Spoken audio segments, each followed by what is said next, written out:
80 years ago, the world entered a new era. Better times. On the 27th of January 1945, the Auschwitz concentration camp was liberated. On the 8th of May 1945, the war in Europe ended, and on 25 June 1945, 50 states adopted the United Nations Charter in San Francisco. And I quote from the Charter, they were determined to save succeeding generations from the scourge of war, which twice in our lifetime has brought untold sorrow to mankind. End of quote. Upon the ruins of the Second World War, a new international order was born out of a shared conviction and determination to bring peace and prosperity to the world. The horrors of this time also gave rise to the Geneva Conventions of 1949, which protect the victims of armed conflict. At that time, the foundations for progress and democracy, the rule of law, and the market economy were laid down. Foundations which, despite all the limitations and setbacks, also benefited international cooperation, free trade, peace, and international law.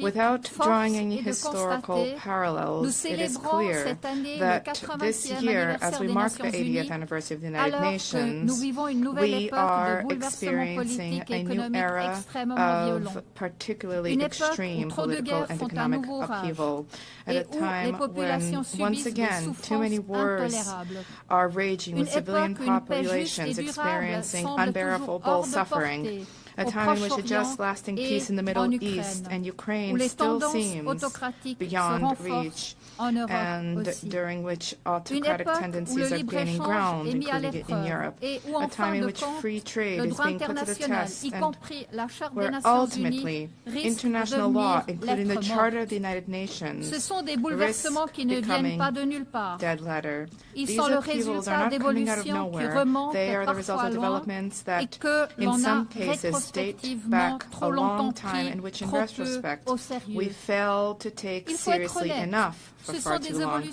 We need to be honest with ourselves. These are developments that have no simple solutions, neither at the international nor at the national levels, nor is it enough today to reiterate yet again, merely in speeches, the merits of a particular form of government, the rule of law, international law, free trade, and multilateralism. No, if we wish to surmount the challenges which we face, we have a duty to redouble our efforts. For what is the benefit of the achievements of civilization? What are they worth if they do not tangibly contribute to freedom, security, and prosperity, if they do not bring tangible benefits for people in their day-to-day lives? There are two errors which we must not make.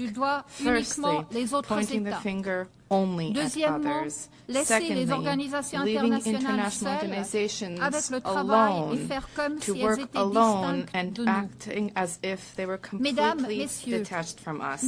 Ladies and gentlemen, we need to begin where we can guarantee freedom and contribute to security and prosperity right now. And generally, this is at home, within our own countries. Let me be clear, this is not about praising national self-interest, nor is this about condemning multilateralism. Quite to the contrary.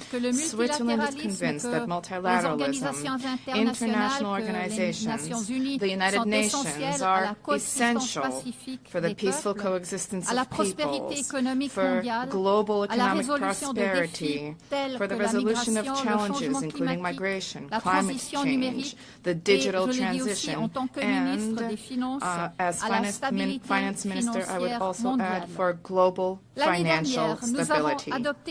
Last year, we together adopted the Pact for the Future, a robust commitment to multilateralism.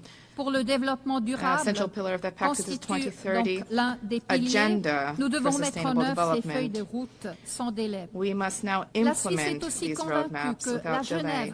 Switzerland is also convinced that international Geneva can make a unique contribution to the attainment of these goals. Geneva, as the United Nations leading operational center, has robust expertise in numerous crucial areas for our future, particularly those related to humanity and innovation. This is a unique unparalleled ecosystem for reflection, discussion, and concerted action. But a strong international organization needs strong members. And when I say strong, I do not mean strength in terms of size or strength in terms of military might. I am talking about states that are in a position to provide their citizens with an environment in which they are able to flourish and to express themselves freely and in complete safety and security. Security not just in the military sense, but also at the legal, economic, and social security level. Security and freedom are essential prerequisites for economic growth and therefore for prosperity. They require institutions that are legally sound, reliable, and capable of taking action, and they require political, social, and financial stability. And here, each state has an obligation to shoulder its own responsibilities. We cannot simply delegate our responsibilities to an international organization. Ladies, gentlemen, the international community cannot but benefit from the domestic strength, prosperity, and stability of each state. Only strong states, strong domestically, can demonstrate true solidarity and contribute to a successful, prosperous international community. But we need to also redouble our efforts as an international community.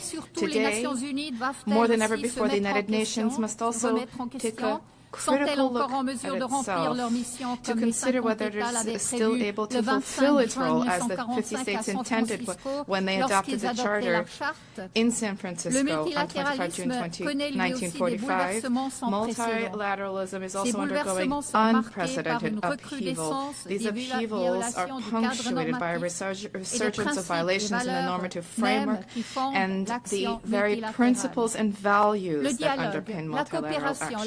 Dialogue, cooperation, consensus building, respect for international law, and sovereign equality of states, regardless of size, of economic strength, or political influence. Switzerland calls upon all states to make a firm commitment to uphold the principles and values enshrined in the Charter of the United Nations 80 years ago. This is the prelude to any reflection on reforms and efficiency measures to strengthen the impact of our actions in the three pillars of the organization. With this in mind, we fully support the UN 80 reform program of the Secretary General. Greater effectiveness, coherence, agility, and impact of multilateral action should each guide our decisions. A structured, well-thought-through approach together for defining the UN of the future is vital. I can assure you that Switzerland will continue to work towards reform. We remain committed to the reform efforts to a more effective and efficient United Nations and to sustainable multilateralism, both as a reliable host state and as a committed member Madame la Présidente, Excellences, Mesdames, Messieurs, nous ne sommes pas toujours dans la même situation qu'il y a 80 ans. Nous sommes en plein dans une phase critique et le prochain chapitre de l'histoire n'est pas encore écrit. Cela signifie que nous pouvons participer activement à son écriture. Je cite un survivant d'Auschwitz, l'écrivain italien Primo Levi. Cela peut donc arriver de nouveau, tel est le noyau de ce que nous avons à dire. Fin de citation. Mais cela ne doit pas se reproduire. Et en fait, cela ne doit pas se reproduire. C'est pourquoi les Nations Unies ont été créées il y a 80 ans.